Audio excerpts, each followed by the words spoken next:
Ang gabi na yon, ang gabi na tinawag akong kasambahay ng sarili kong anak, sa sarili kong bahay, sa harap pa ng mga kamag-anak niya na mayayaman. Ang kahihiya na iyon, ang hiya na iyon, halos ikamatay ko na. Sa loob ng maraming taon, ako ang naging ilaw ng tahanan. Ako ang nagbalanse ng budget, nag-ayos ng bahay, nag-asikaso ng lahat para lang sa kanila. Pati nga siguro yung kasal ng anak ko, pati yung pambayad sa unang bahay nila, lahat na yata ay ako. Pero para sa kanila, isa lang akong anino, isang taong hindi nila napapansin. Hanggang sa dumating ang araw na, pakiramdam nila, wala na akong silbi. Umalis ako, dala lang ang maliit kong bayong. Hindi nila alam na ang aking yumaong asawa, si Harold, ay nag-iwan sa akin ng isang lihim na yaman. Isang malaking halaga, halos 150 milyong piso, na lahat ay protektado ng isang testamento na hindi nila kailanman nakita. Yung matandang lola na akala nila'y basta na lang nila pinalayas, siya na ngayon ang manghuhuli. Gusto nilang paalisin ako, patahimikin. Ngayon, hindi lang ang bahay ko ang babawiin ko ang aking dangal. At sila ang bibigyan ko ng isang aral na pag-uusapan nila hanggang sa kanilang mga apo. Kung kayo rin, kung naranasan nyo ng maging parang estranghero sa sarili nyong tahanan, i-like at i-share nyo ang video na ito. At huwag kalimutang mag-comment sa ibaba. Saan kayo nanonood? Gusto kong marinig ang inyong mga kwento. Napasa iyo, Diyos ko. Ang pakiramdam na iyon. Malamig pa ang champagne sa aking kamay. Nagsimula pa lang akong humigop ng kaunti. Sapat lang para maramdaman ang lamig na dumadaloy sa aking lalamunan, isang pakiramdam na pinangarap ko sa loob ng maraming taon ng pagpapagal. Nakatingin ako sa dagat, ang ginintuang sinag ng araw ay marahang lumulubog, nagpipinta sa buong kalangitan ng kulay ng karagatan. Nandito na. Ito na ang sandali ng kapayapaan na ipinagpalit ko ng napakaraming bagay para makamit. Ang bahay na ito sa tabing dagat, dito sa Batangas. Hindi lang ito bato at semento. Ito ang pangarap na nagkatotoo. Ito ang gantimpala para sa 30 taon ng dedikasyon, para sa mga gabing walang tulog, para sa mga pagdiriwang ng kapistahan na isinakripisyo ko kasama ang aking pamilya, para lamang mabuo ang Sterling Marketing Solutions mula sa wala. At pagkatapos, ring, ring, ring. Ang tunog ng telepono ay umalingaw-ngaw. Hindi lang nito sinira ang katahimikan, kundi parang tinik na umiikot sa aking puso. Ngayon, sa sandaling ito, tiningnan ko ang pangalan na lumitaw sa screen. Benjo, ang aking anak. Biglang bumigat ang dibdib ko sa isang tibok. Kadalasan, kapag tumatawag si Benjo, may kasama itong kahilingan. Maaring nahihirapan na naman sa pananalapi ang kanyang graphic design company o kaya'y kailangan niya ng pansamantalang pautang para sa isang malaking negosyo. Sa pagkakataong ito, sinabi ko sa aking sarili, dapat iba na. Sa pagkakataong ito, kakabili ko lang ng kumpanya ko sa napakalaking halaga, halos 150 milyong piso ng Pilipinas pagkatapos ng buwis. Sapat na para mabuhay ako ng komportable sa natitira kong mga taon at para hindi na rin mag-alala si Benjo tungkol sa pera. Siguro gusto niyang batiin ako? Batiin ako sa aking pagre-retiro? Sa aking bagong bahay? Sinagot ko ang telepono, sinisikap na panatilihing natural at masaya ang aking boses. Benjo, anak? Anong meron, mahal? Narinig ko ang boses ni Benjo, walang bahid ng init o saya. Malamig ito at mayabang. Ang tono na narinig ko noon mula sa kanyang ama noong kami nag-aaway, ang tono ng isang taong sanay na pinaglilingkuran, sanay na binibigyan ng biyaya. Mom, sabi niya, at narinig ko ang ingay sa likuran, ang tawanan at usapan ng maraming tao. Parang may isang kasiyahan na nagaganap. Mom, kailangan mong lumipat sa kwarto sa taas.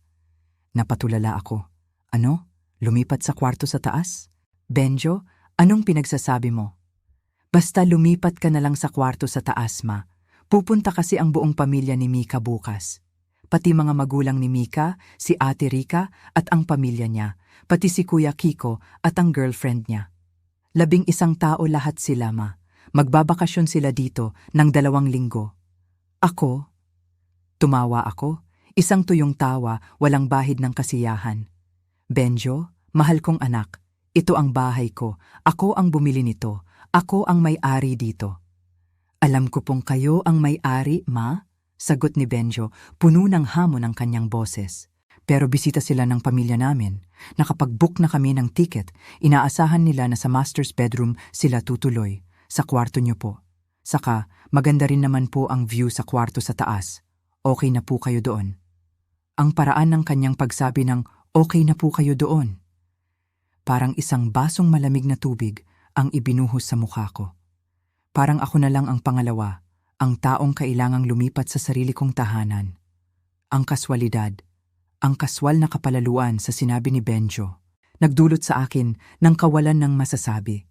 Gaano nakatagal mula nang hindi ko na marinig ang respeto sa boses ng aking anak.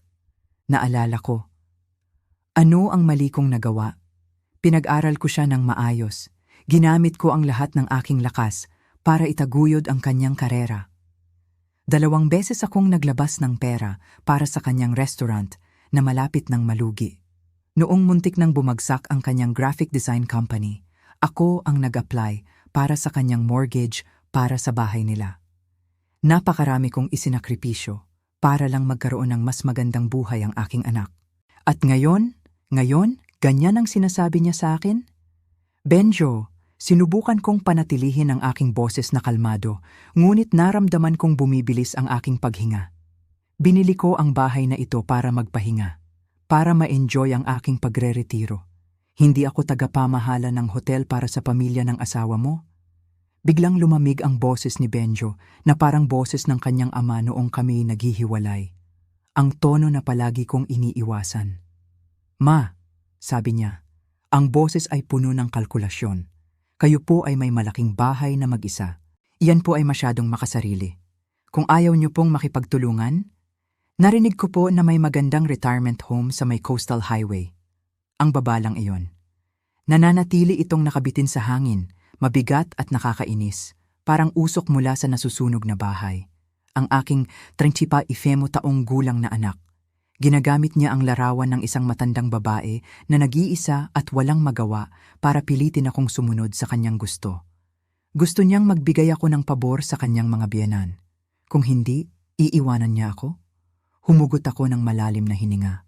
Sinubukan kong huminga ng sariwang hangin sa dagat, ngunit parang hindi nito kayang tanggalin ang pakiramdam ng pagkasuffocate. Nauunawaan ko na, sabi ko ng mahina, sinisikap na pigilan ang galit na bumabalot sa aking dibdib. At kung tumanggi ako? Ang boses ni Benjo ay narinig, puno ng pagtutuos. Kung gayon, kailangan nating isaalang-alang kung gaano karaming tulong ang kailangan niyo sa edad niyo. Ang pamumuhay mag-isa sa ganito kalaking bahay, ang pamamahala sa ganito kalaking espasyo. Baka masyadong mabigat iyan para sa isang tao na nasa edad 60 pataas. Pagkatapos ng tawag, ang tunog ng tut-tut-tut ay tila isang hatol. Nakaupo ako roon sa aking upuan sa balkonahe, nakatingin sa dagat. Ang paglubog ng araw ay unti-unting nagkukubli sa kalangitan ng makukulay na kulay. Dapat sana, ang tanawin na ito ay nagdudulot ng kapayapaan, ng paggaling. Ngunit ang tanging nararamdaman ko ay ang pait. Ang pakiramdam ng kasiyahan sa boses ni Benjo. Iniisip niyang siya ang nanalo. Iniisip niyang ako, isang mahinang matandang babae, ay madaling masusuko sa mga banta at emosyonal na manipulasyon. Hindi alam ni Benjo. Hindi niya ako lubos na kilala. Hindi niya alam na ang 30 taon ng pakikipaglaban sa mundo ng negosyo ay nagturo sa akin ng isang mahalagang aral. Minsan, ang pinakamalalaking tagumpay ay nagmumula sa pagpapahalaga sa iyong kalaban na sa tingin nila ay nanalo na bago mo pa ibigay ang iyong huling atake. Tumayo ako. Ang unang galit ay unti-unting nawala, napalitan ng isang malamig na determinasyon. Benjo, anak ko, minamaliit mo ako. Masyado kang nagtitiwala sa tinatawag mong karapatan ng anak, sa tinatawag na tungkulin ng pamilya. Nakalimutan mo kung sino ako dati. Bukas magsisimula ang lahat. At hindi ito magiging tulad ng inaasahan ng aking anak o ng kanyang buong pamilya. Hindi talaga. Binabaan ko ang telepono.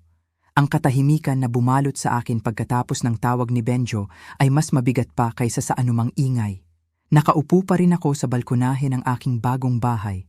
Ang aking pangarap na bahay. Ang aking pahinga.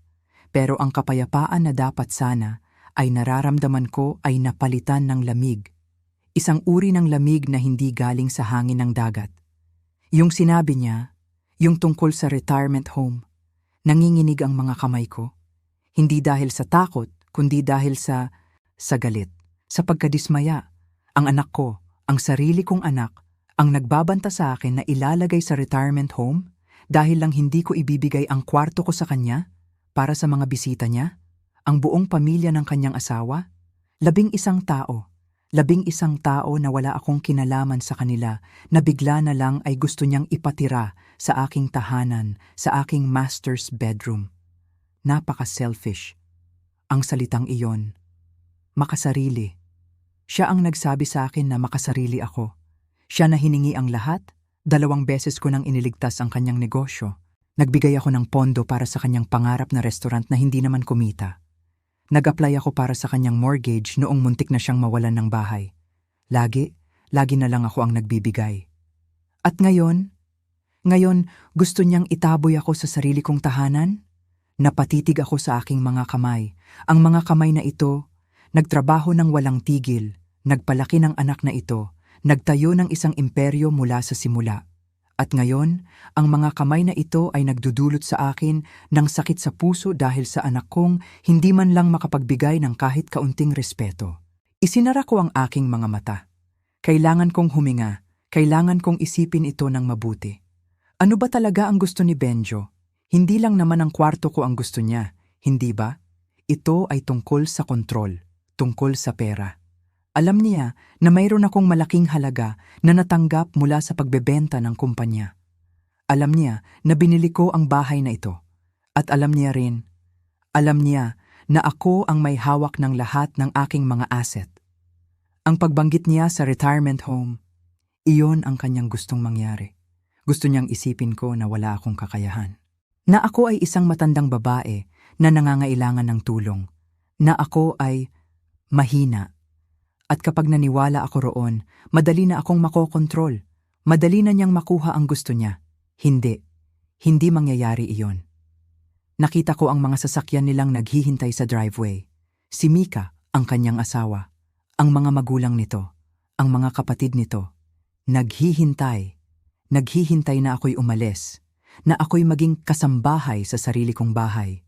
Ang tingin nila sa akin, parang isang piraso ng lumang muebles na kailangan ng ilipat para magbigay daan sa mga bago at mas mahalagang gamit.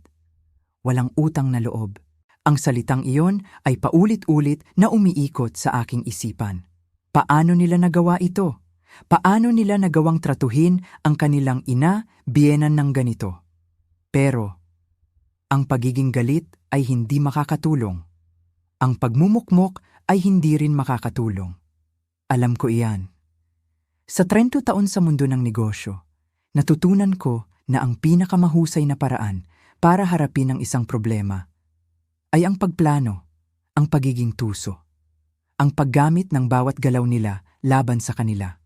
Hindi ko sila tatalikuran. Hindi ko sila bibigyan ng kasiyahan na makita akong umiiyak o nagmamakaawa. Sa halip, gagawa ako ng isang bagay na hindi nila inaasahan. Isang bagay na magpapaalala sa kanila kung sino ako. Isang plano ang nagsimulang mabuo sa aking isipan. Isang plano na nagsimula sa pag-uusap ko sa aking abogado, si Attorney Sofia Reyes. Kilala siya sa kanyang talino at pagiging mahusay sa paghawak ng mga kaso, lalo na sa mga bagay na may kinalaman sa ari-arian at pamilya. Tumayo ako. Naglakad ako papasok sa malaking sala ng aking bahay.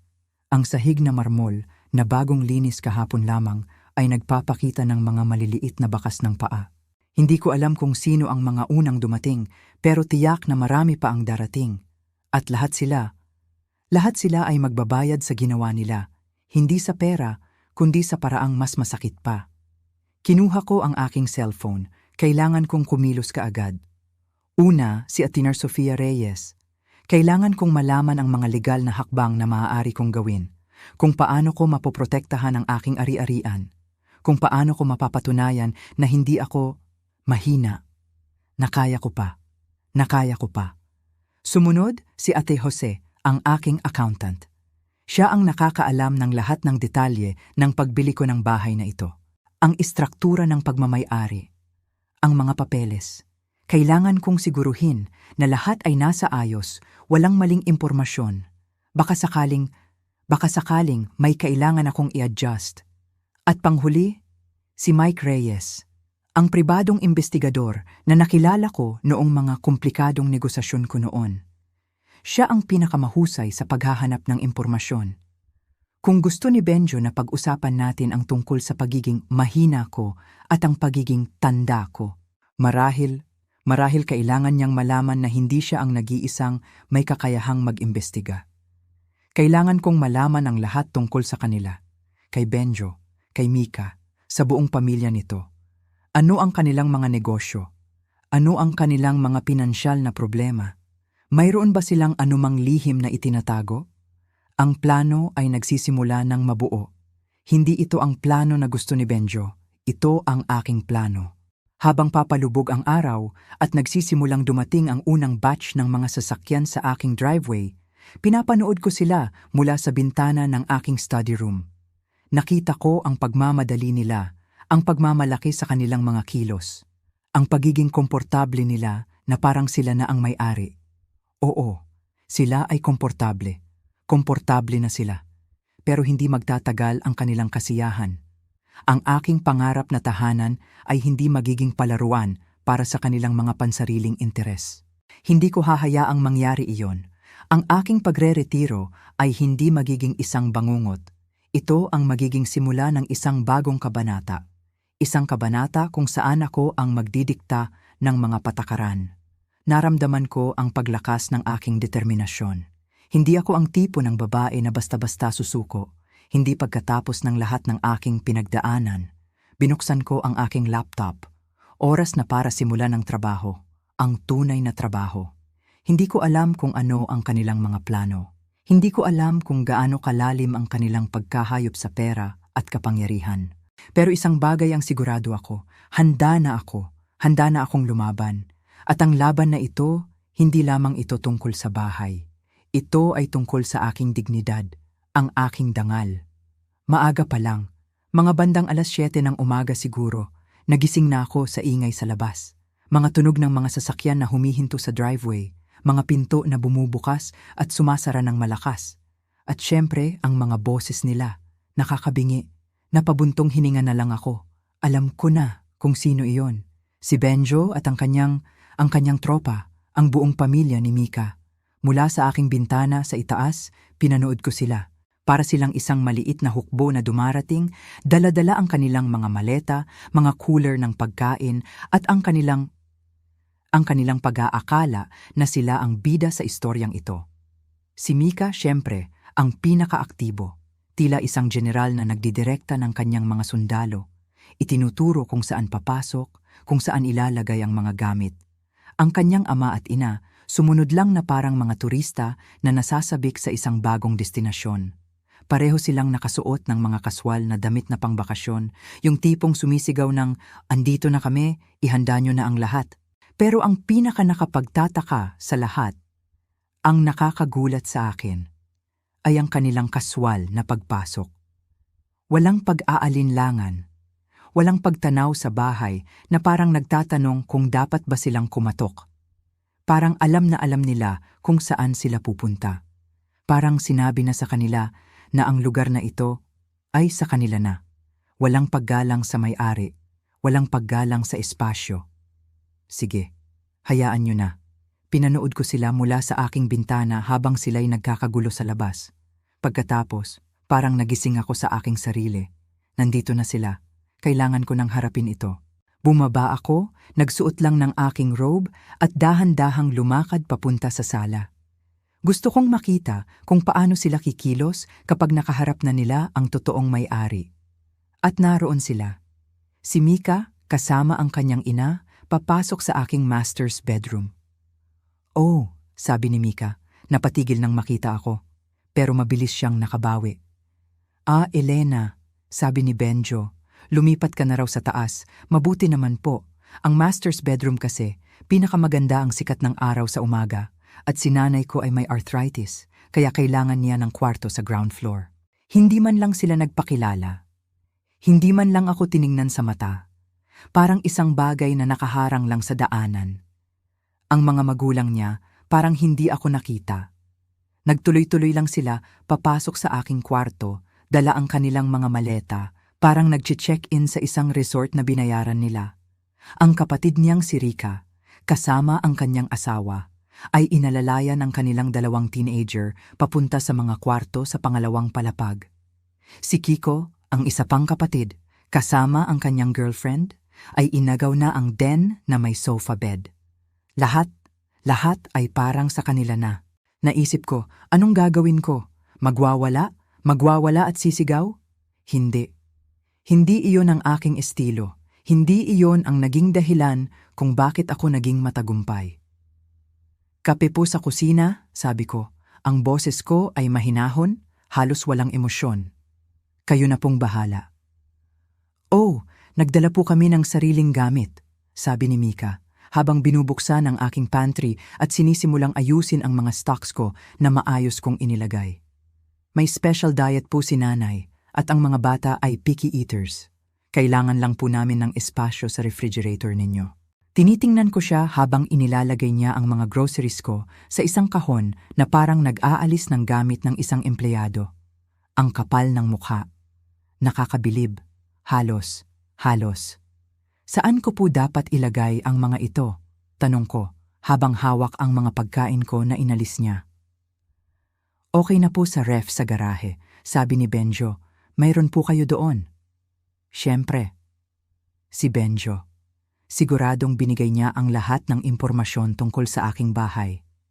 Naisip ko, ano pa kayang mga detalye ang ibinahagi niya sa kanila? Ang mga bagay na hindi niya sinabi sa akin. Pagsapit ng tanghali, ang bahay ko ay ganap ng nabago. Ang mga laruan sa pool ay nakakalat sa deck. Ang mga basang tuwalya ay nakasabit sa aking mga antigong kasangkapan. At ang kusina ay mukhang tinamaan ng bagyo. Ang nanay ni Mika, si Patricia, ay nagahari sa aking dining table, malakas na nagrereklamo tungkol sa pressure ng tubig sa shower niya, habang ang kanyang asawa ay pinupuna ang mga channel sa aking TV. "Elena," tawag ni Mr. Mika, ang ama ni Mika. "Kailangan namin ng Wi-Fi password. Mayroon ka bang mga maliliit na payong pang-cocktail? Gumagawa kasi ng mga smoothie ang mga bata." Ang simpleng pag-asa na ako ang magsisilbing kanilang personal na concierge ay nakakabigla. Pero pinilit kong ngumiti. Binigay ko ang password. Pagkatapos ay nagpaalam ako at nagpunta sa garahe. Doon, ginugol ko ang hapon sa paggawa ng mga tawag na magbabago ng lahat. Ang unang tawag ay sa aking abogado, si Attorney Sofia Reyes, na siyang humawak sa pagbili ng bahay. "Sofia, kailangan ko ulit ang tulong mo. Kailangan kong i-review ang mga papeles ng property na ito sa Batangas, lalo na ang ownership structure. Gusto kong masigurado na protektado ang lahat." Ang pangalawang tawag ay sa aking accountant, si Attorney Jose. Siya ang nag-ayos ng pagbili ng bahay para sa optimal tax benefits. "Jose, naalala mo ba kung paano natin inayos ang pagbili ng beach house? Paki-explain ulit sa akin ang mga detalye ng ownership. Kailangan kong maging sigurado sa lahat." Ang pangatlong tawag ay sa isang pribadong investigador na nakilala ko noon, si Mike Reyes. "Mike, kailangan ko ng background check sa ilang mga bisita. Buong financial profile, employment history, social media deep dive. Oo, babayaran ko ang rush fee mo. Kailangan ko agad." Habang pinapanood ko ang mga ito, ang mga bagong may-ari ng aking bahay na abala sa paglikha ng kaguluhan, wala silang ideya kung ano ang aking ginagawa. Wala silang ideya na ang kanilang pagmamataas at pagmamalaki ay nagiging simula ng kanilang pagbagsak. Ang kanilang pagtrato sa akin bilang isang kasambahay ay nagbibigay sa akin ng isang kalamangan na hindi nila kailanman naisip. Gusto nila ng resort? Sige. Bibigyan ko sila ng resort experience, pero hindi sa paraang inaakala nila. Ang aking pagre-retiro ay hindi magiging isang mahabang vacation para sa kanila. Ito ang magiging simula ng isang hindi malilimutang pagtuturo. Nagpatuloy ang pagiging kasambahay ko sa sarili kong tahanan. Pagkatapos kong ipagkaloob ang aking master's bedroom, ang susunod na kahilingan ay dumating mula sa kusina. Ito ay isang mahabang listahan. Isang napakahabang listahan. Si Patricia, ang nanay ni Mika, na nakita kong kumakalat sa aking mga kabinet, ay nagbigay sa akin ng listahan ng mga kailangan nila. Elena hiha, sabi niya. Hindi man lang tumitingin sa akin, abala sa paglalagay ng mga bote ng kung ano-anong klase ng gatas at mga kakaibang prutas sa aking ref. Parang hindi niya napansin na ako ang naglagay ng mga pagkain doon. Kailangan namin ito para sa mga bata at para sa diet ko. Alam mo na, kailangan ko ng organic coconut milk, yung mamahalin, hindi yung tubig lang. At gluten-free bread na hindi lasang karton. Mahirap hanapin yan, pero sana makahanap ka. Ang listahan ay tila walang katapusan. Mga espesyal na sangkap para sa mga allergy ng mga bata, mga imported na keso para sa panlasa ng mga matatanda, mga alak na hindi ko naman kailanman binibili. Lahat ito ay naka-highlight, nakagrupo ayon sa pagkaapurahan. At ako? Dapat akong tumakbo sa bayan, sa mga espesyal na tindahan para bilhin ang lahat ng ito. Para sa kanila, sa ilalim ng aking bubong. Saan ko po dapat ilagay ang mga ito pagbalik ko? Tanong ko, na tila nagtatanong lang kung saan ang pinakamagandang lugar para sa mga groceries na binili ko para sa kanila. Sa garahe na lang po, Elena, sabi ni Benjo, mayroon daw kayong extra ref doon para sa mga gamit ninyo. Si Benjo na naman. Alam na alam niya ang lahat tungkol sa bahay ko. Siguradong sinabi niya sa kanila ang lahat ng posibleng paraan para maging komportable sila. At ang pinakamasaklap, ang pinakamasakit, ay ang paggamit niya sa akin, sa aking mga gamit, sa aking pagkatao, para lang makuha ang gusto niya.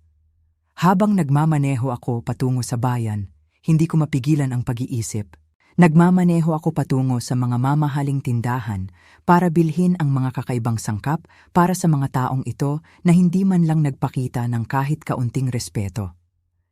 Nagmamaneho ako para sa kanila habang ang aking sariling bahay ay ginagawang playground.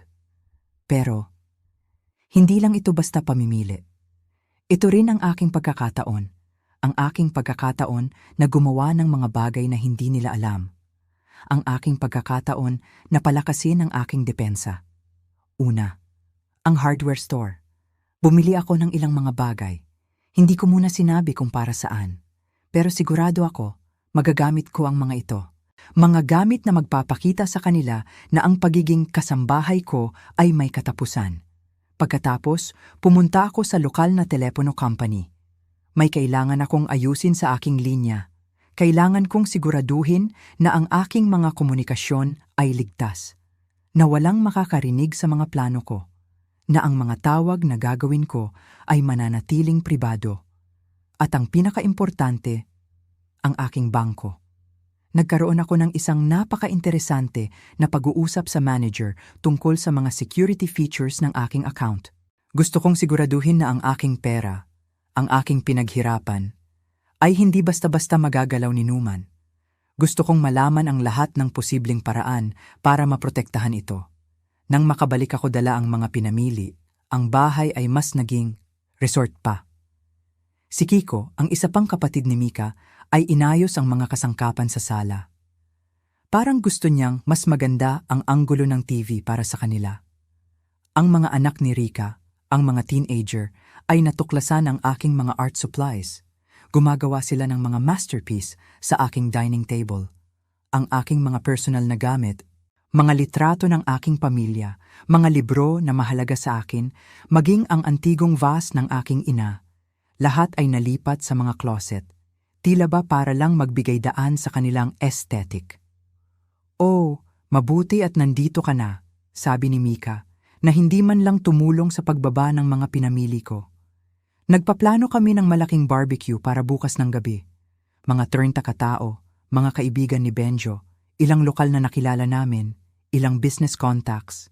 Kailangan mong bumili ng mga steak, hamburger, hotdog, lahat ng sides. Nag-text na ako sa iyo ng mga detalye.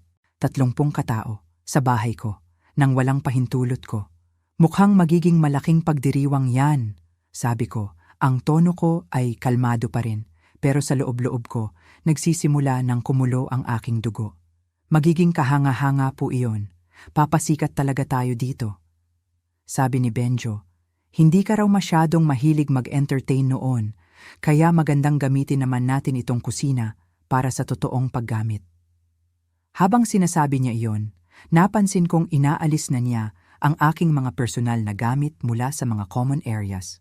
Ang mga litrato ng pamilya ko, ang aking mga libro, maging ang antigong vase ng aking ina ay pansamantalang inilipat para lang magbigay daan sa kanilang vacation aesthetic. Naisip ko, ang lakas ng loob talaga nila. Ang pag-aakala na ako ay magiging tagasunod na lang sa kanilang mga kagustuhan. Pero naalala ko ang aking mga tawag kanina, ang aking mga plano. Nang gabing iyon, habang sila ay abala sa pagpaplano ng kanilang party mula sa aking mga deck chair, gumawa ako ng isa pang set ng mga tawag mula sa garahe. Sa pagkakataong ito, sa aking mga dating business contacts na may utang na loob sa akin. Malalaking utang na loob. Tom, sabi ko sa telepono. Eleanor Sterling ito.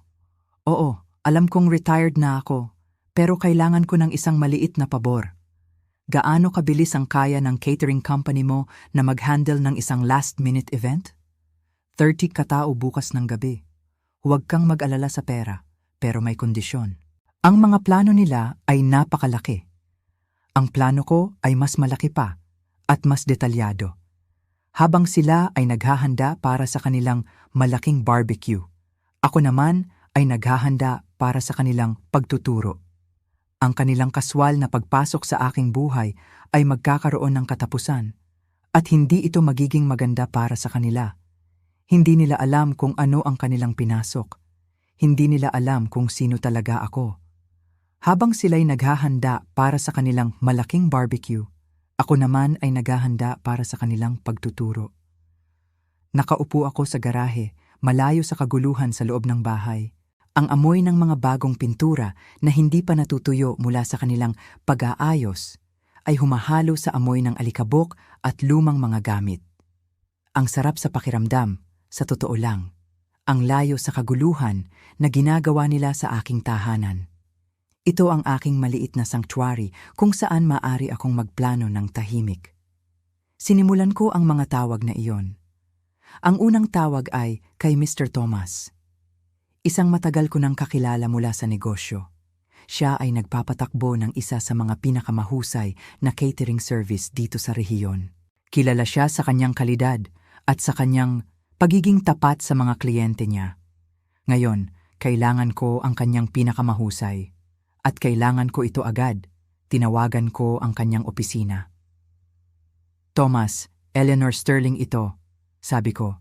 Sinisikap na panatilihing formal, ngunit may pahiwatig ng pagmamadali sa aking boses. Narinig ko ang pagtigil ng kanyang paghinga sa kabilang linya. Miss Sterling, kay tagal na po nating hindi nag-uusap. Musta na po kayo? Buhay pa naman, Thomas. Sagot ko na may kasamang bahagyang ngiti. Pero kailangan ko ng pabor, isang malaking pabor. Nagpatuloy ang aming usapan. Ipinaliwanag ko ang sitwasyon, isang biglaang party, 30 bisita, bukas ng gabi. Walang problema sa pera. Kahit anong presyo, babayaran ko. Pero ang catch? Kailangan ito agad. Kailangan ng pinakamataas na kalidad. 30 katao bukas ng gabi, Mrs. Sterling? Narinig ko ang pag-aalangan sa boses niya. Medyo mahirap po iyon, lalo na kung last minute. Usually, kailangan namin ng at least 1 week notice para sa ganitong kalaking event. Alam ko, Thomas. Alam ko, sabi ko. Pero kaya nyo yan. Kailangan ko ng prime rib, lobster tails, champagne service, the works. Ibigay mo sa akin ang pinakamaganda, ang pinaka-espesyal, at sabihin mo sa akin kung magkano ang kailangan ko para magawa mo ito. Nagkaroon ng mahabang katahimikan sa kabilang linya. Narinig ko ang mahinang pagbubulong niya sa kanyang staff, mga numero na tila kinakalkula. Pagkatapos, bumalik ang kanyang boses, mas seryoso na ngayon. "Mrs. Sterling," sabi niya, "kung kaya po ninyong bayaran ang rush fee at ang premium ingredients, kaya po namin. Pero hindi po ito magiging mura. Ang estimate ko po, nasa mga 850,000 piso po yan." 850,000 piso. Isang malaking halaga. Pero hindi ito ang unang pagkakataon na gumastos ako ng malaki para sa tamang dahilan. At ito, ang pagtuturo ng leksyon sa aking anak, ay tiyak na isang napakahalagang dahilan. "Sige, Thomas, gawin mo na. Sabihin mo sa akin kung kailan ka magsisimula mag-set up. At kailangan ko ng pinakamagandang champagne na meron ka. Huwag yung pangkaraniwan lang." Pagkatapos ng tawag kay Tomas, naramdaman ko ang bigat na bahagyang nabuksan. May plano na. Mayroon na akong balikan. Habang ang pamilya ni Mika ay abala sa pagkalat ng kanilang mga gamit sa aking bahay, pagbabago ng itsura nito, paglalagay ng kanilang mga personal na gamit sa aking mga kwarto, ako naman ay gumagawa ng hakbang para ibalik ang kontrol sa aking mga kamay. Naisip ko ang kanilang plano. Malaking barbecue. Business networking. Para sa kanila, ito ay isang oportunidad para gamitin ang aking bagong kayamanan, ang aking bagong bahay, para sa kanilang sariling pakinabang. At ang buong akala nila, ako ay mananatiling tagasunod lang. Isang matandang babae na nagbibigay daan. Pero mali sila. Mali sila ng lubusan. Ang paglipat ng mga gamit ko, ang paglalagay ng mga litrato nila sa mga lugar kung saan naroon ang mga litrato ng aking pamilya. Ang paggamit sa aking mga mamahaling kasangkapan bilang mga upuan para sa kanilang mga basang tuwalya, lahat ng iyon ay nagtulak lamang sa akin na maging mas determinado. Gusto nila ng party? Sige, bibigyan ko sila ng party. Isang party na hindi nila malilimutan. Isang party na magpapakita sa kanila kung ano ang tunay na halaga at kung ano ang tunay na kapangyarihan. Habang papalapit ang gabi, nakikita ko mula sa aking bintana ang patuloy na pagdating ng mga bisita. Mga kaibigan ni Benjo, mga kasamahan niya sa trabaho, mga taong hindi ko kilala. Lahat sila ay nakasuot ng kanilang pinakamagagandang damit pang party. Nakangiti, nagtatawanan, parang sila ang mga hari at reyna ng lugar. Ang ilan sa kanila ay lumapit pa sa akin na parang nagtataka kung sino ako. "Excuse me po," sabi ng isang babae na may hawak na baso ng wine. "Sino po kayo? Ayos po ba ang lahat?" Ngumiti lang ako. "Ako po si Elena. Ako po ang may-ari ng bahay." Tumango-tango lang siya na parang hindi naniniwala bago bumalik sa kanyang grupo. Ang pagtingin nila sa akin, parang isang kaswal na tanong. Hindi ko makita ang pagkilala, ang paggalang na inaasahan ko mula sa mga bisita sa aking tahanan. Lumipas ang mga oras, ang bahay ay puno na ng mga tao, ang ingay ay tumataas, ang amoy ng barbecue na sigurado akong sila ang naghanda ay nagsimulang umapaw. Pero ako? Nakaupo lang ako sa aking maliit na kwarto sa taas, tahimik. Naghihintay sa tamang oras. Narinig ko ang mga usapan nila mula sa ibaba. Pinag-uusapan nila ang laki ng bahay, ang potensyal nito, ang mga plano ni Benjo para dito. Naririnig ko ang kanilang mga papuri, ang kanilang mga pangako ng pagtulong. Parang lahat sila ay nasa panig ni Benjo. Lahat sila ay naniniwala sa kanyang kwento, pero hindi pa tapos ang lahat. Hindi pa sila nakakakita ng tunay na entertainment. Nasa ibaba na ang mga sasakyan, ang mga kotse ni Benjo, ni Mika, ng mga magulang ni Mika. At kasama nila ang mga sasakyan ng mga bisita. Mga kotse na mukhang mahal. Mga kotse na hindi mo basta-basta makikita sa isang simpleng barbecue party. Ang plano ni Benjo ay maging isang networking event. Gusto niyang gamitin ang aking bahay para sa kanyang sariling mga layunin. Gusto niyang ipakita sa kanyang mga koneksyon na siya ay may kaya, na siya ay matagumpay. Pero ang plano ko ay mas malaki. Mas malaki kaysa sa networking. Mas malaki kaysa sa barbecue. Ang plano ko ay isang pagpapakita. Isang pagpapakita ng tunay na halaga. Isang pagpapakita na ang pagmamataas ay may kapalit. At ang kapalit na iyon ay magiging napakamahal. Habang naririnig ko ang mga yabag na papalapit sa aking pinto at ang mga sigaw ng pagbati, kinuha ko ang aking telepono. Tumitingin ako sa larawan ng aking pamilya, ang aking tunay na pamilya na nakalagay sa aking bedside table. Ang aking inspirasyon. Handa ka na ba, Benjo? Bulong ko sa sarili ko. Ang totoong party ay magsisimula na. Nasa ibaba ang ingay, naririnig ko ang tawanan, ang masasayang pag-uusap, ang pagtunog ng mga baso. Ang aking tahanan ay puno ng mga tao na hindi ko kilala, mga bisita ng aking anak at manugang, na ginagamit ang aking bahay para sa kanilang networking event. Nakaupo ako sa aking kwarto, tahimik, naghihintay. Naririnig ko ang mga sasakyan na dumadating at umaalis.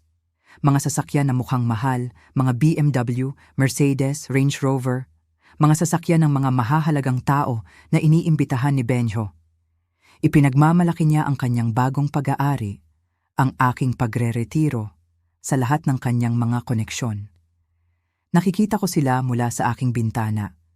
Naglalakad sa aking hardin, kumukuha ng inumin mula sa aking bar, nagpapahinga sa aking mga muebles na parang sila ang may-ari.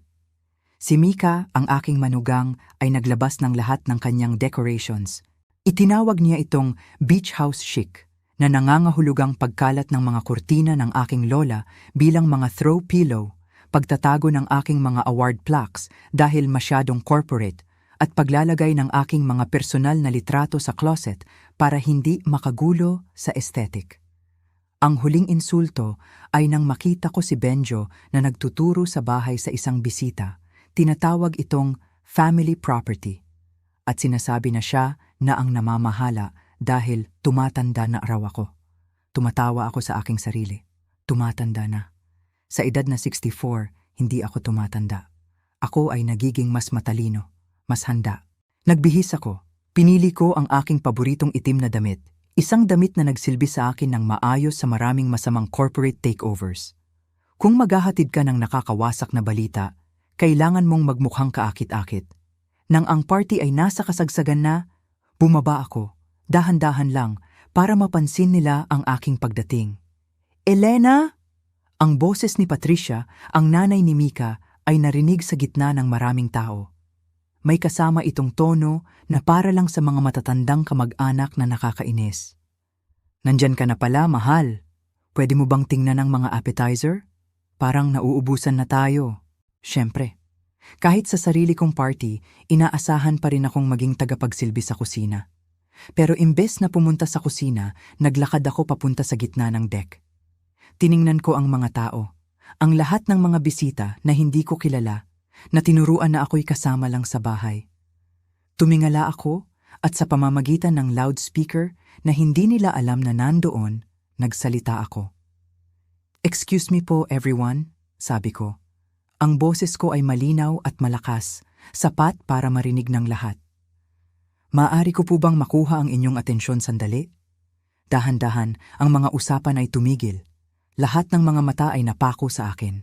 Higit sa 30 estranghero na inakalang ako lang ang matandang ina na kasama ng bahay. Gusto ko pong magpasalamat sa inyong lahat sa pagpunta para makisaya sa amin ngayong gabi. Napakagandang makita ang napakaraming bagong mukha na nag-e-enjoy sa napakagandang property na ito. Nakita ko ang ngiti ni Benjo.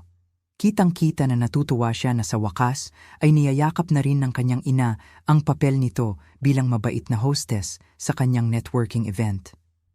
Bago tayo magpatuloy, sabi ko, habang kinukuha ang aking telepono, mayroon lang akong ilang mabilis na anunsyo. At doon pumasok ang catering truck. Hindi yung maliit at discreet na catering service na inaasahan mo para sa isang beach barbecue. Ito ay ang premium event services ni Tom Morrison. Kumpleto sa mga unipormadong staff, isang buong mobile kitchen, at sapat na kagamitan para sa isang corporate gala. "Ano yan?" tanong ni Mika. Ang kanyang ngiti bilang hostess ay bahagyang naglaho. "Oh, iyan ang hapunan," sabi ko ng masigla. Naisip ko, dahil napakarami nating bisita, dapat ayusin natin ng tama. Prime rib, lobster tails, champagne service, lahat na.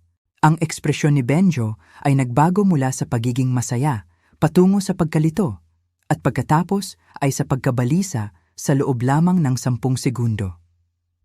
Ang premium catering para sa 30 tao ay hindi mura at halatang kinakalkulan niya ang mga gastos sa kanyang isipan. "Ma'am," sabi niya, ang boses niya ay bahagyang basag. "Bumili na kami ng mga steak." "Oh, huwag kayong mag-alala tungkol doon. Itatabi natin yon para sa ibang pagkakataon." Muli akong tumingin sa mga bisita. Ang mga catering staff ay magsisimula ng mag-set up, kaya kung maaari lang po, bigyan natin sila ng espasyo para makapagtrabaho. Si Tom Morrison mismo ang lumapit, may hawak na clipboard at may ekspresyon ng kasiyahan na tila nasisiyahan sa pagiging binayaran ng doble sa kanyang karaniwang singil para sa isang rush job. "Mrs. Sterling, saan niyo po gustong ilagay ang champagne station?" "Ang champagne station?" Ang boses ni Benjo ay nabasag ng bahagya.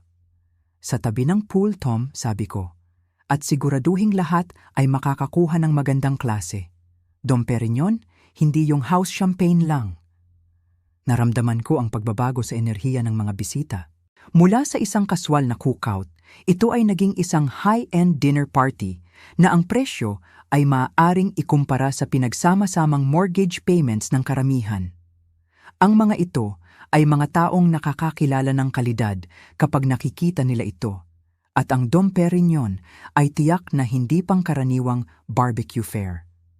Ang mga staff ng catering ay kumilos ng may military precision, ginagawang isang eleganteng dining area ang aking deck, kumpleto sa mga linens, crystal at silver service. Sa loob lamang ng 30 minuto, ang dating kaswal na cookout ay naging isang high-end dinner party na may presyong marahil ay hindi makatwiran para sa karamihan. "Mom," hinila ako ni Benjo sa gilid. Ang kanyang networking smile ay napalitan ng panic. "Magkano po ito?" Ngumiti ako ng matamis. "Huwag kang mag-alala, anak, lahat ay ayos na."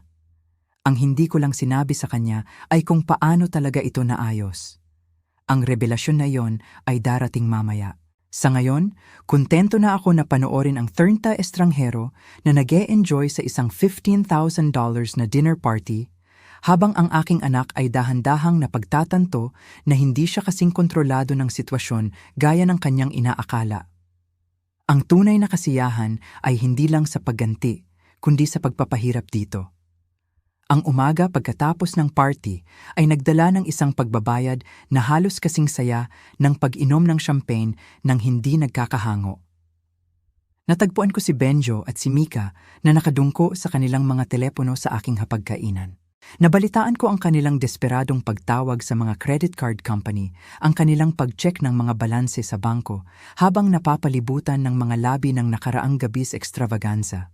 Mga bote ng Dom Perignon na walang laman na nakalinya sa counter na parang mga sundalong nagbabantay, habang ang bill ng catering na sadyang iniwan ko sa kusina ay lumikha ng isang trail ng papel na nagpapahayag ng katotohanan sa pananalapi na tila nagpatino sa kanilang dalawa.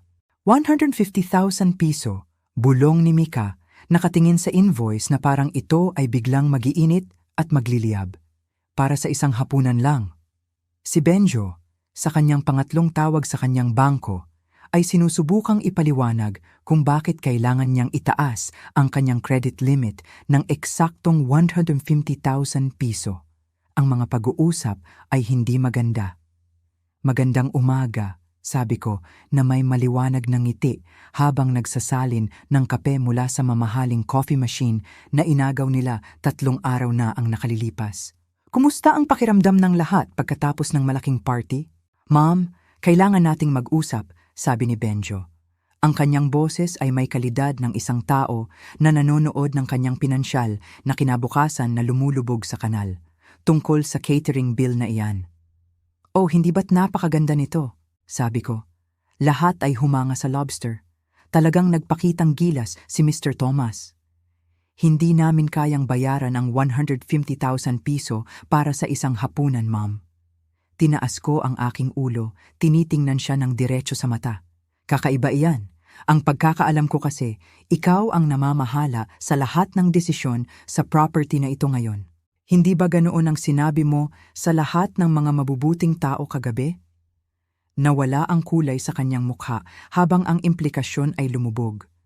Kung ipinagmalaki niyang hawak niya ang pamamahala ng bahay sa publiko, kung gayon sa luhika, siya ang dapat managot sa mga gastos nito. Pero ma'am, hindi ko naman talaga sinabi na, "Oh, pero ginawa mo?" sabi ko habang iniinom ang aking kape. Ilang tao ang nagbanggit kung gaano kahanga-hanga na sa edad mo ay nakuha mo ang ganitong kagandang property at pinamamahalaan mo ito ng propesyonal. Lalo na ang interes nila sa iyong business model. Ang paggamit ng mga asset ng pamilya para sa mga networking event ay talagang innovative. Sa sandaling iyon, si Patricia, ang nanay ni Mika, ay lumabas mula sa aking master's bedroom. Nakasuot siya ng aking robe at dala ang paborito kong coffee mug. "Elena, mahal," sabi niya. "Kailangan namin ng mga bagong tuwalya at mabagal ang wifi.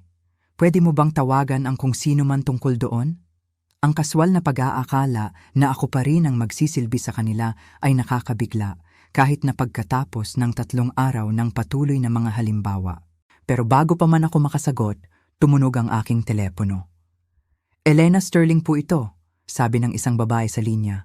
"Si Janet mula sa Coastal Properties Real Estate po. May mga tanong lang po ako tungkol sa listing ng beach house." "Listing ng beach house?" sabi ko. Pinindot ko ang speakerphone, mausisa kung saan ito patutungo. "Pasensya na po, Mrs. Morrison, pero wala po akong nilist na property para ibenta." "Oh, kakaiba po iyon. Nakatanggap kami ng inquiry kahapon mula sa isang Benjo Sterling na nagsasabing kinakatawan niya ang may-ari para sa potensyal na pagbebenta. Nagbigay siya ng detalyadong impormasyon tungkol sa property at nabanggit na autorisado siyang humawak ng lahat ng desisyon sa real estate." Ang kasunod na katahimikan ay napakakumpleto na halos marinig ko ang mga alon na dumadampi sa dalampasigan sa pamamagitan ng mga bukas na bintana. Ang mukha ni Benjo ay nagbago mula sa pagiging balisa patungo sa purong pagkaputla, habang si Mika naman ay nakatingin sa kanya na parang nagkaroon ito ng pangalawang ulo. "Nauunawaan ko," sabi ko ng mahinahon. "Well, Mr. Sterling ay hindi autorisado na kinatawan ako sa anumang bagay na may kinalaman sa real estate. Kung may nagbibigay ng impormasyon tungkol sa aking property nang walang pahintulot, iyon ay lubhang nakakabahala. Dapat ko bang isumbong ito sa lokal na awtoridad? Ang pagpapanggap na may-ari ng property ay isang seryosong bagay." Si Benjo ay gumagawa ng mga frantic na no gestures, pero nagkunwari akong hindi ko napansin. "Hayaan niyo po akong pag-isipan yan at babalikan ko kayo, Mrs. Morrison. Salamat sa pagtawag."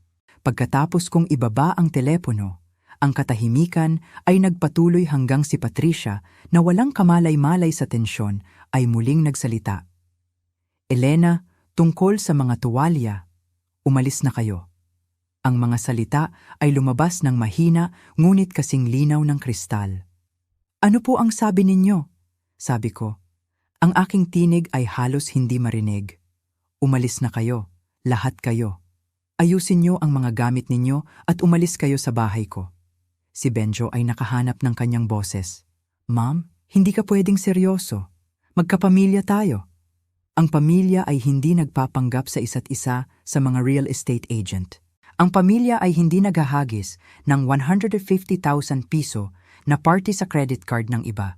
At ang pamilya ay tiyak na hindi nagbabanta ng nursing home kapag hindi nila nakuha ang kanilang gusto. Naglakad ako papunta sa pintuan sa harap at binuksan ko ito. "Mayroon kayong 2 oras para kunin ang inyong mga gamit at umalis. Kung wala kayo sa oras na iyon, tatawagan ko ang pulis at si Mrs. Morrison pabalik para magsampa ng mga reklamo." Ang nangyari pagkatapos ay magtuturo sa kanila ng higit pa tungkol sa pamilya, kaysa sa tila natutunan nila sa buong buhay nila. Ang pag-alis ay agad na nagsimula, ngunit hindi sa organisadong paraan na maaring asahan mula sa mga taong gumugol ng atra na araw sa pagtrato sa aking tahanan na parang sarili nilang resort. Sa halip, ito ay naging isang magulo na pag-aagawan ng mga akusasyon, paglilipat ng sisi, at desperadong negosasyon na maaaring nakakatawa kung hindi lang ito napakalungkot. Si Patricia ay lumabas mula sa aking master's bedroom. Kaladkad ang kanyang maleta at bumubulong tungkol sa mga hindi mapagpasalamat na host at maling advertising. Ang girlfriend ni Kiko ay malakas na nagreklamo tungkol sa pagkakaroon ng kanilang bakasyon na maputol dahil sa aking hindi makatwirang mga kahilingan. Ang mga teenager ni Rika ay tila naluwagan. Tila hindi rin nila ideya ng magandang oras ang makipagsiksikan sa napakaraming matatanda. Pero ang reaksyon ni Benjo ang pinakasorpresa sa akin. Imbes na humingi ng tawad o subukang bumawi, lalo pa niyang pinatibay ang kanyang pagiging entitled. Napakalaking pagkakamali ang ginagawa mo, Mom. Alam mo ba kung sino ang ilan sa mga tao noong gabing iyon? Nagbo-build ako ng mga valuable business relationships, mga network na makikinabang sa buong pamilya. Ang buong pamilya? Tinaas ko ang aking kilay.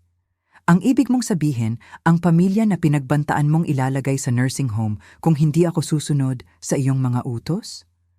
Sinubukan ni Mika ang ibang diskarte, lumipat sa kanyang pinakamanipulative na boses. Elena, sa tingin ko, nagkasalubong lang tayo sa simula. Baka pwede tayong magkasundo. Hatiin ang oras sa bahay, shared expenses. Shared expenses. Halos mapatawa ako.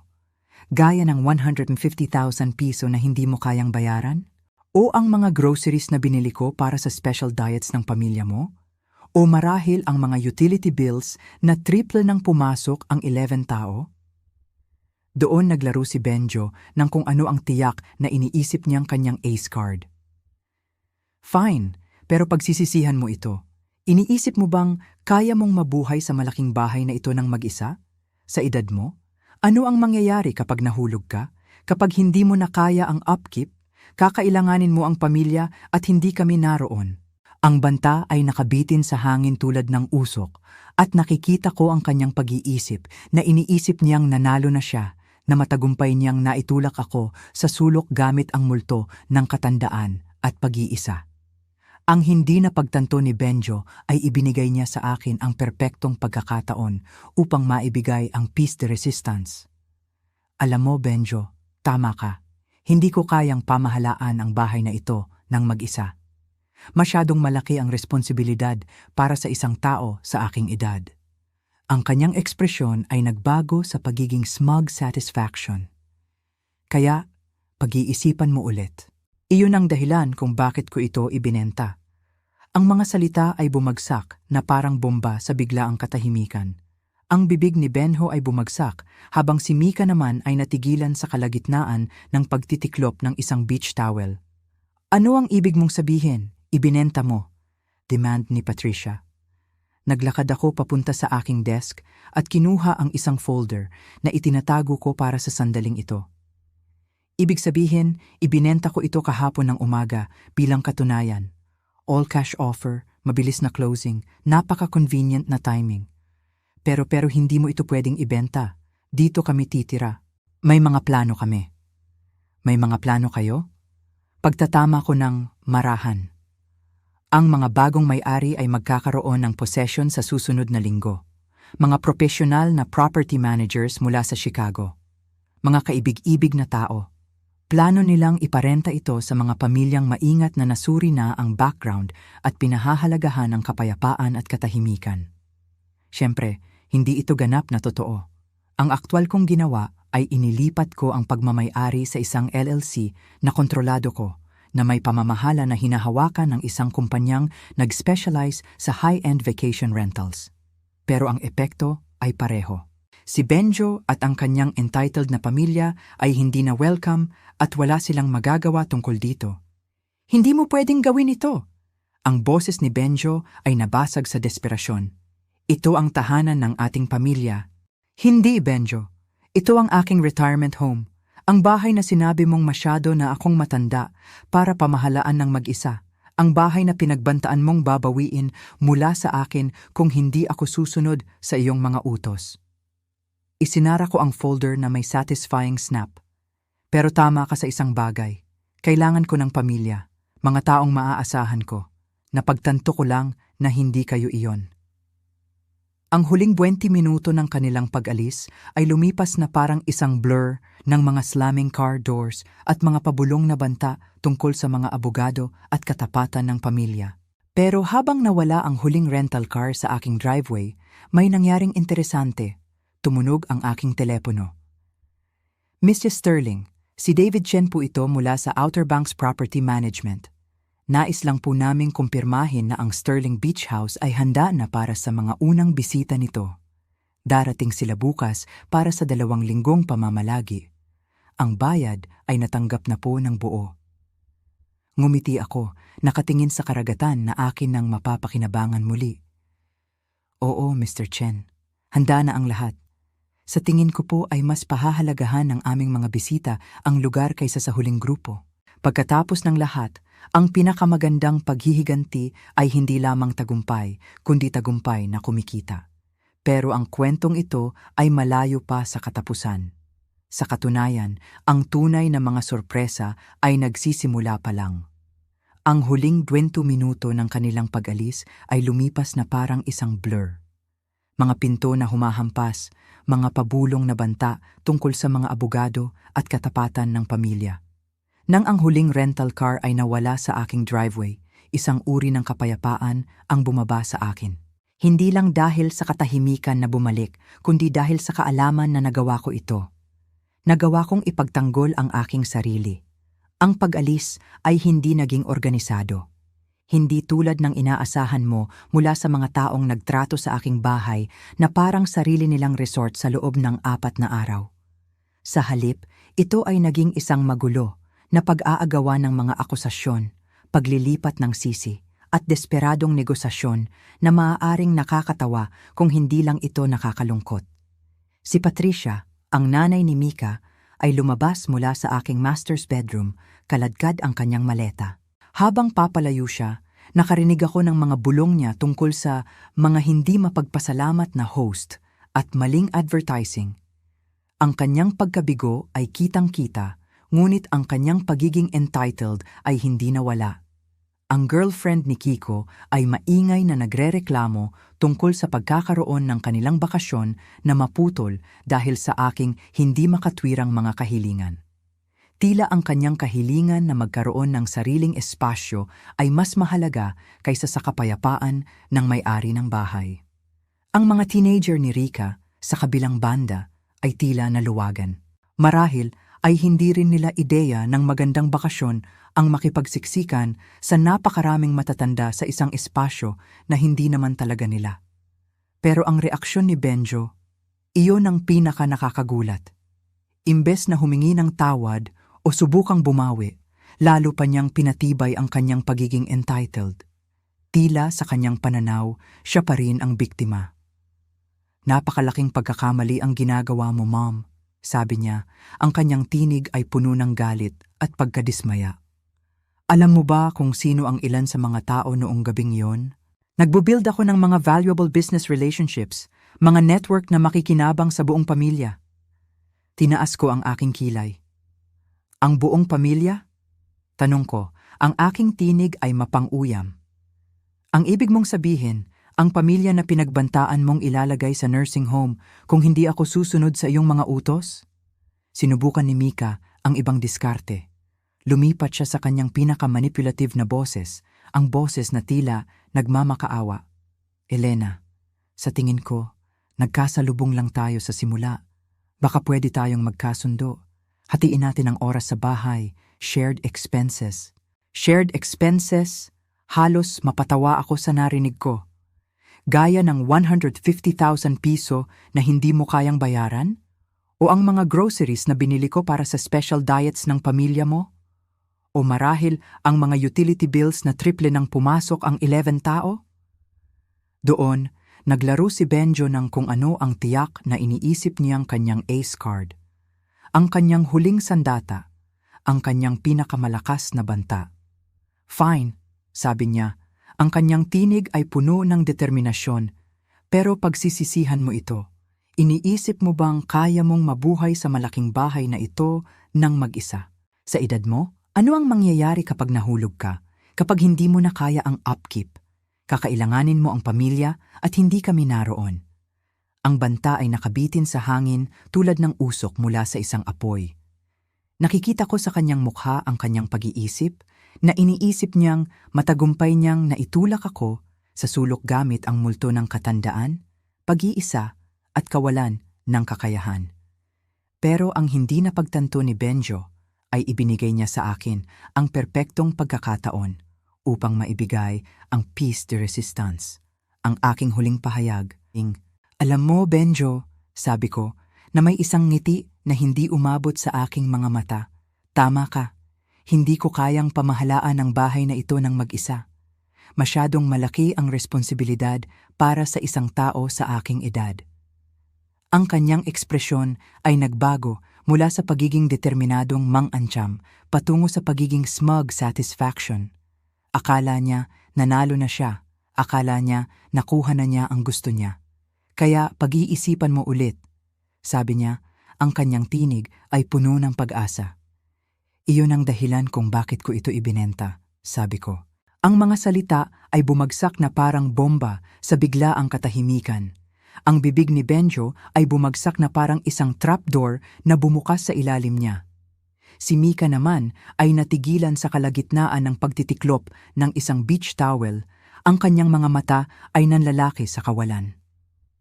"Ano ang ibig mong sabihin? Ibinenta mo?" Demand ni Patricia. Ang kanyang tinig ay puno ng hindi makapaniwalang galit. Naglakad ako papunta sa aking desk at kinuha ang isang folder na itinatago ko para sa sandaling ito. Ang folder na naglalaman ng lahat ng katibayan. "Ibig sabihin," sabi ko ng mahinahon, "ibinenta ko ito kahapon ng umaga bilang katunayan.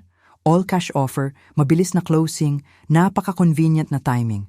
Pero hindi mo ito pwedeng ibenta. Dito kami titira. May mga plano kami." Si Benjo ay nagsasalita na parang bata. Nawawala ang lahat ng kanyang dating yabang. "May mga plano kayo?" Pagtatama ko ng marahan. Ang mga bagong may-ari ay magkakaroon ng possession sa susunod na linggo. Mga profesional na property managers mula sa Chicago. Mga kaibig-ibig na tao. Plano nilang iparenta ito sa mga pamilyang maingat na nasuri na ang background at pinahahalagahan ang kapayapaan at katahimikan. Siyempre, hindi ito ganap na totoo. Ang aktwal kong ginawa ay inilipat ko ang pagmamay-ari sa isang LLC na kontrolado ko, na may pamamahala na hinahawakan ng isang kumpanyang nag-specialize sa high-end vacation rentals. Pero ang epekto ay pareho. Si Benjo at ang kanyang entitled na pamilya ay hindi na welcome at wala silang magagawa tungkol dito. "Hindi mo pwedeng gawin ito." Ang boses ni Benjo ay nabasag sa desperasyon. "Ito ang tahanan ng ating pamilya." "Hindi, Benjo," sabi ko. Ang aking tinig ay matatag. "Ito ang aking retirement home. Ang bahay na sinabi mong masyado na akong matanda para pamahalaan ng mag-isa. Ang bahay na pinagbantaan mong babawiin mula sa akin kung hindi ako susunod sa iyong mga utos." Isinara ko ang folder na may satisfying snap. Ang tunog ay parang pagtatapos ng isang kabanata. Pero tama ka sa isang bagay. Kailangan ko ng pamilya, mga taong maaasahan ko. Napagtanto ko lang na hindi kayo iyon. Ang huling 20 minuto ng kanilang pag-alis ay lumipas na parang isang blur. Mga pinto na humahampas, mga pabulong na banta tungkol sa mga abogado at katapatan ng pamilya. Pero nang ang huling rental car ay nawala sa aking driveway, isang bagay na interesante ang nangyari. Tumunog ang aking telepono. "Mr. Sterling, si David Chen po ito mula sa Outer Banks Property Management. Nais lang po naming kumpirmahin na ang Sterling Beach House ay handa na para sa mga unang bisita nito. Darating sila bukas para sa 2 linggong pamamalagi. Ang bayad ay natanggap na po ng buo." Ngumiti ako, nakatingin sa karagatan na akin nang mapapakinabangan muli. "Oo, Mr. Chen, handa na ang lahat. Sa tingin ko po ay mas pahahalagahan ng aming mga bisita ang lugar kaysa sa huling grupo." Pagkatapos ng lahat, ang pinakamagandang paghihiganti ay hindi lamang tagumpay, kundi tagumpay na kumikita. Pero ang kwentong ito ay malayo pa sa katapusan. Sa katunayan, ang tunay na mga sorpresa ay nagsisimula pa lang. At tungkol sa 150,000 piso na catering bill na iyon, ang ibinabayad ni Benjo sa kanyang bangko, Iyon ay isang maliit na detalye lamang sa malaking larawan. Ang tunay na pagbabayad ay darating pa. Tulad ng inaasahan ko, hindi natapos ang lahat sa pag-alis ni Benjo at ng kanyang pamilya. Ang aking anak, ang aking dugo, ay nagpasya na lumaban. Hindi sa paraang karaniwan, hindi sa paraang karapat-dapat sa isang anak, kundi sa paraang desperado. Isang araw, isang babae sa isang mamahaling suit ang dumating sa aking pintuan. Si Attorney Maria Cruz mula sa Walsh Henderson and Associates. Kinakatawan niya si Benjo Sterling sa isang property dispute matter. Yung kanyang kliyente, sabi niya, ay may mga alalahanin tungkol sa mga irregularidad sa kamakailang paglipat ng property at partikular siyang nag-aalala tungkol sa elder abuse at financial exploitation ng isang vulnerable family member. Medyo napahanga ako sa kanyang katapangan. Ang aking sariling anak, ang nagbanta sa akin ng nursing home, ang nag-imbestiga kung paano ako ideklarang incompetent, ay siya pa ngayon ang nag-aakusa sa akin ng elder abuse. Talagang kahanga-hanga ang kanyang diskarte, kahit na nakakainis. Nauunawaan ko, sabi ko kay Atty. Cruz, na may mahinahong ngiti. At ano po ang itinuturing ng inyong kliyente na irregularidad sa isang may-ari ng property na gumagawa ng desisyon tungkol sa kanyang sariling asset? Nag-consult siya sa kanyang mga tala. Ang biglaang pagbebenta, ang paghihiwalay sa mga miyembro ng pamilya, ang tila pagkalito tungkol sa property management. Sinabi niya, ang aking kliyente ay partikular na nag-aalala tungkol sa emotional distress na maaaring nararanasan ninyo kasunod ng inyong pagre-retiro. Ang malalaking pagbabago sa buhay ay maaaring makaapekto sa paghuhusga.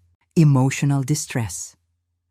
Gusto nilang ipakita na ako ay isang nalilito at matandang babae na nagkakaroon ng breakdown. Ang katotohanan na kilala ako ni Benjo nang sapat para mabuo ang naratibong ito ay lalo pang nakakainsulto. Miss Cruz, sabi ko, na-appreciate ko ang inyong pag-aalala, pero gusto ko lang magtanong. Nabanggit ba ng inyong kliyente ang 150,000 piso na catering bill na kanyang inaprubahan sa aking property? O marahil ang kanyang mga hindi autorisadong pakikipag-ugnayan sa mga real estate agent na nagpapanggap na kinatawan ako? Ang kanyang kumpiyansa ay bahagyang nag-iba. Sigurado po akong may mga paliwanag. Oh, sigurado rin ako, sabi ko. Sa katunayan, sa tingin ko ang pag-uusap na ito ay magiging mas produktibo kung isasama natin ang aking abogado. Siya ay nag-specialize sa elder law. Sa katunayan, lalo na sa mga kaso na may kinalaman sa financial exploitation ng mga adultong anak. Nawala ang kulay sa kanyang mukha.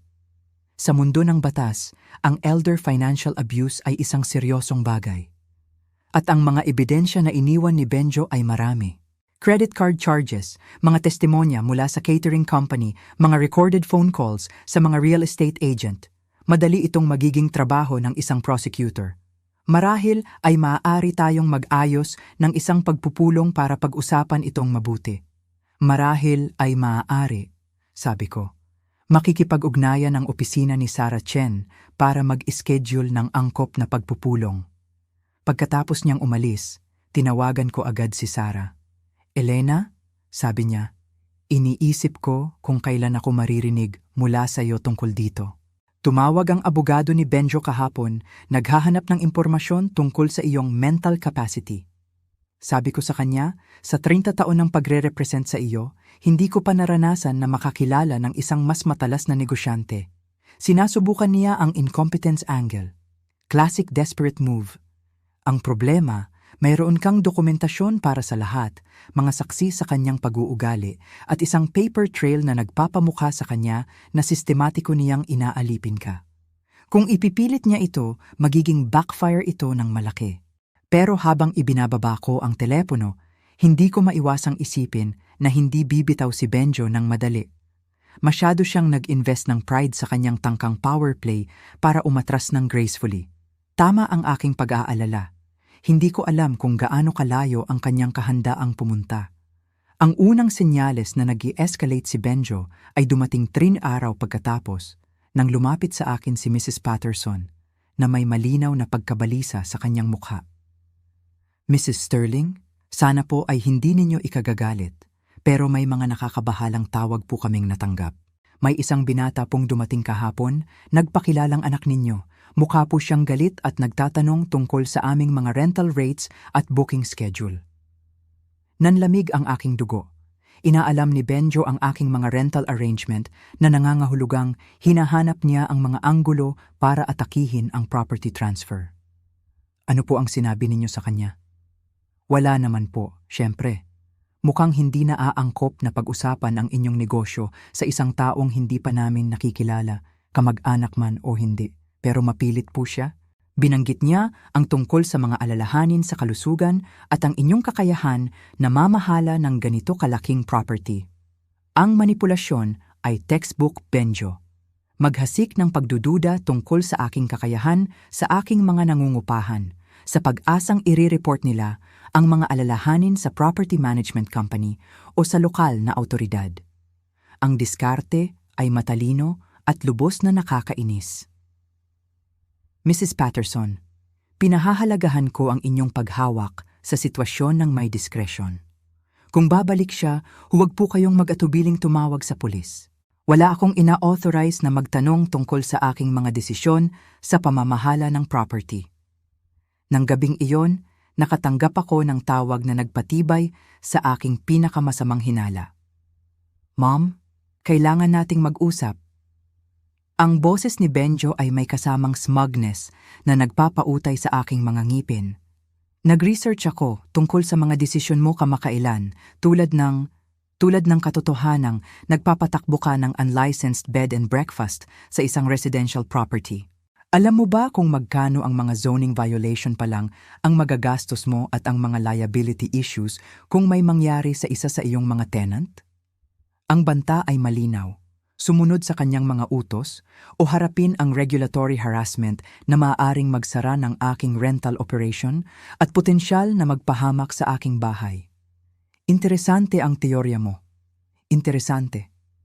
Sumagot ako. Benjo, natuklasan ba ng iyong research na ang property ay tama ang zoning para sa short-term rental use at fully licensed sa pamamagitan ng Dare County? O na, ang aking insurance policy ay partikular na sumasakop sa mga aktibidad sa vacation rental? Ang kasunod na katahimikan ay kasiya siya. Siyempre, nagawa ko na ang aking homework bago ko itayo ang rental operation. Ang 32 taon sa negosyo ay nagturo sa akin na asahan ang bawat posibleng komplikasyon. Hindi mo ako mapapalayo sa property ng ating pamilya, magpakailanman. Hindi ito ang property ng iyong pamilya. Hindi ito naging property ng iyong pamilya.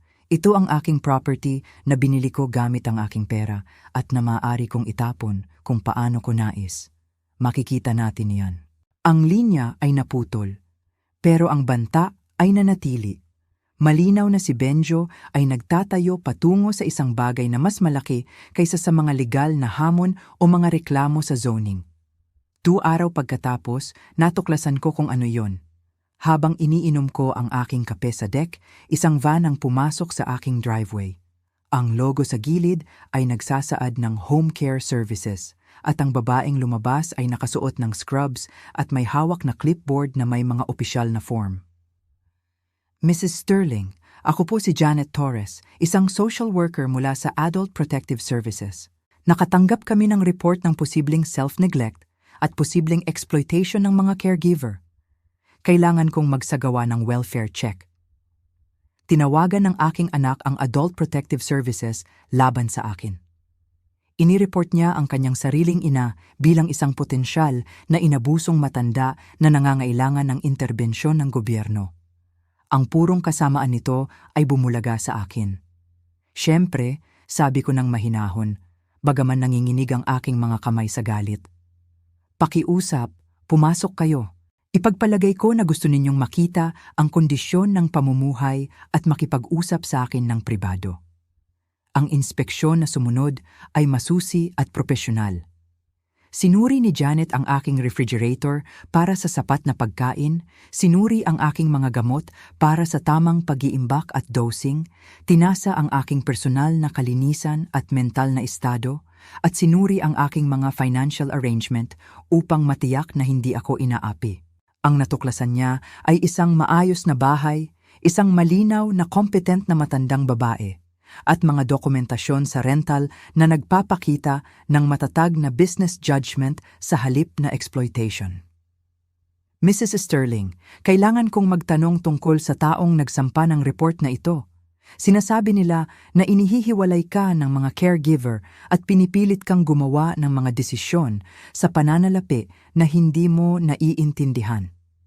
Ang taong nagsampa ng report na ito ay ang aking anak na galit dahil tinanggihan ko siyang gamitin ang aking bahay bilang libreng vacation rental para sa kanyang malaking pamilya. Nang tanggihan ko ang kanyang mga utos, pinagbantaan niya akong ilagay sa nursing home. Ngayon ay tila napagpasyahan niyang isali ang gobyerno sa aming hindi pagkakaunawaan sa pamilya. Ang ekspresyon ni Janet ay tumigas. Sinasabi niyo po bang ang report na ito ay sinampa ng may masamang hangarin? Sinasabi ko na ang report na ito ay sinampa ng isang tao na paulit-ulit na nagpakita na itinuturing niya ang aking kalayaan bilang isang abala na kailangang tanggalin.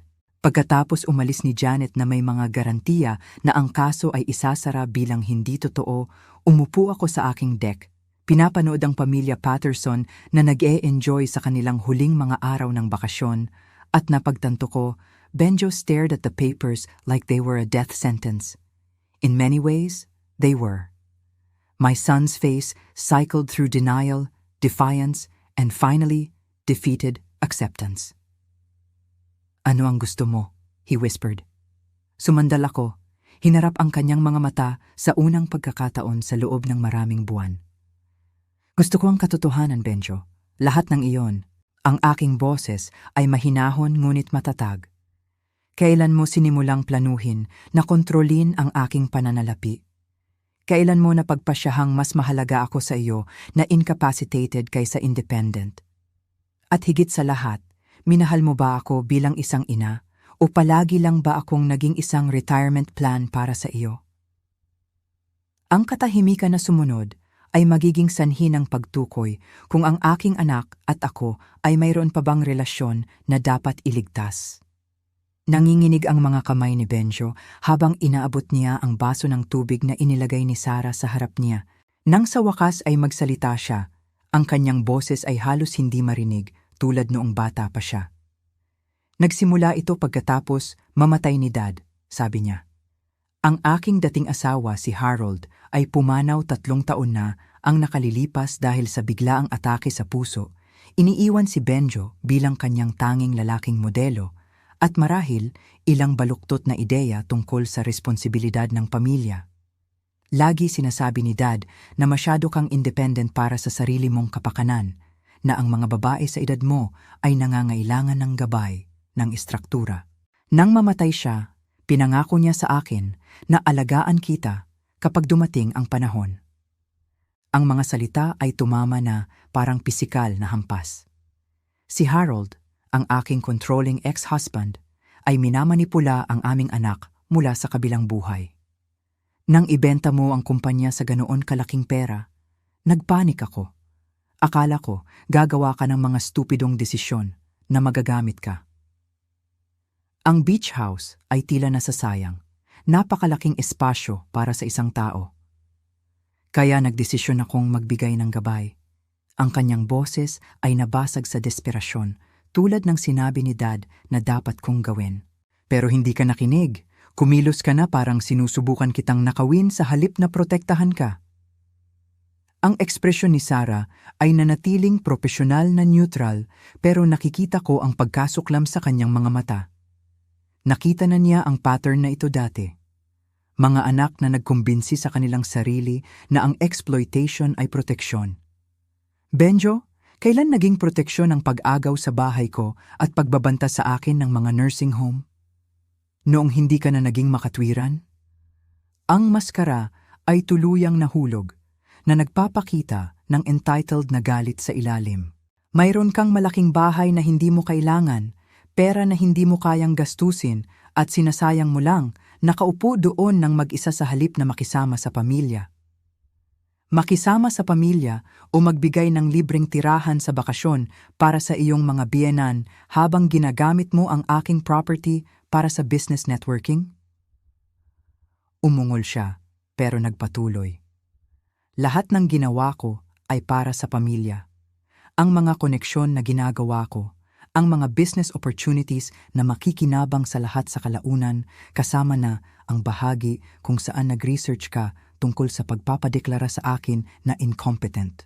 Ang tanong ay nakabitin sa hangin na parang isang death sentence. Ang mga abogado ang nagsabi na iyon lang ang paraan para protektahan ka mula sa iyong sarili, na ang isang tao sa edad mo ay hindi dapat gumagawa ng malalaking financial decisions ng mag-isa. Sumandal si Sarah. Mr. Sterling, sinabi ba ng alinman sa mga abogado na ito na nagpakita ang iyong ina ng mga senyales ng aktwal na cognitive decline o naghahanap ka lang ng mga legal na opinyon na tumutugma sa iyong ninanais na resulta?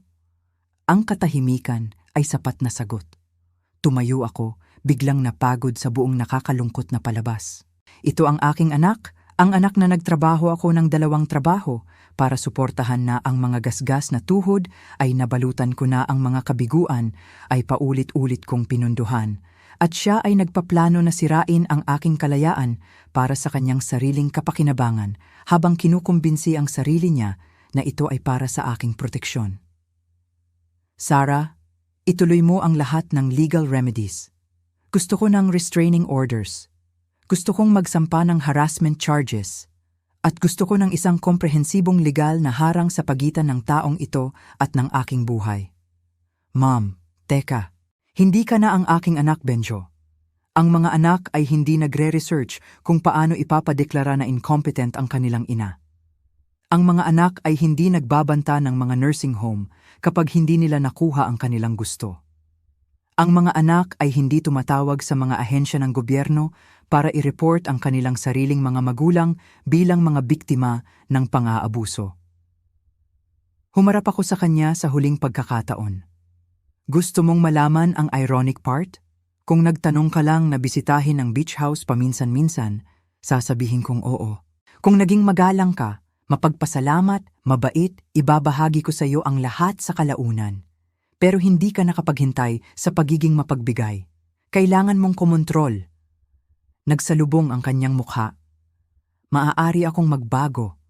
Maaari nating ayusin ito. Hindi natin kaya. Ang tiwala na nasira ng ganito kalalim ay hindi na maaayos. Ipinakita mo sa akin kung sino ka talaga at naniniwala ako sa iyo. Naglakad ako papunta sa pinto. Pagkatapos ay huminto. Oh, at Benjo, yung 150,000 piso na catering bill na inaprubahan mo, nagpasya akong hindi ko ito babayaran. Dahil nag-publicly claim ka ng management authority sa property, ang catering company ay hahabulin ka para sa bayad. Sigurado akong maipapaliwanag ng iyong abogado ang iyong legal exposure para sa mga unauthorized contracts. 6 na buwan pagkatapos, nakatanggap ako ng wedding invitation mula sa pamilya Patterson. Ang kanilang panganay na anak na babae ay ikinakasal at nagtanong sila kung maaari nilang ipagdiwang ang seremonya sa magandang beach house kung saan kami ay nagkaroon ng mapayapang bakasyon. Ang rental income mula sa mga wedding event, nalaman ko, ay mas kumikita pa kaysa sa mga vacation bookings.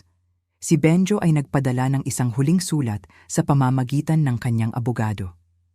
Isang formal na paghingi ng tawad na humihiling ng visitation rights at nagmumungkahi ng family counseling. Sumagot si Sarah ng isang simpleng pahayag. Si Mrs. Sterling ay nagpatuloy sa kanyang buhay at hinahangad mo ang iyong kabutihan. Dahil iyon mismo ang ginawa ko. Nagpatuloy ako sa isang buhay kung saan ang aking kalayaan ay nirerespeto. Ang aking mga desisyon ay akin lamang at ang pamilya ay nangangahulugang mga taong nagmamahal sa akin sa halip na mga taong gustong kontrolin ako. Minsan, habang nakaupo sa aking deck, pinapanood ang pagsikat ng araw sa Atlantic, nakakaramdam ako ng kaunting kalungkutan para sa anak na nawala ko. Pero kadalasan, nakakaramdam ako ng pasasalamat para sa buhay na nailigtas ko, ang akin. Ang beach house ay naging lahat ng aking pinangarap, isang lugar ng kapayapaan, kagandahan, at tunay na hospitality. Hindi lang para sa pamilyang orihinal kong inilaan na ibahagi ito. Minsan, ang pinakamagandang pamilya ay ang pinipili mo sa halip na ang ipinanganak ka. At minsan, ang pinakadakilang gawa ng pag-ibig ay ang pagtangging paganahin ang pinakamasamang hilig ng iba kahit na ang taong iyon ay ang iyong sariling anak. Lalo na kapag ang taong iyon ay ang iyong sariling anak. Salamat sa pakikinig. Huwag kalimutang mag-subscribe at huwag mag-atubiling ibahagi ang iyong kwento sa mga komento. Mahalaga ang iyong boses.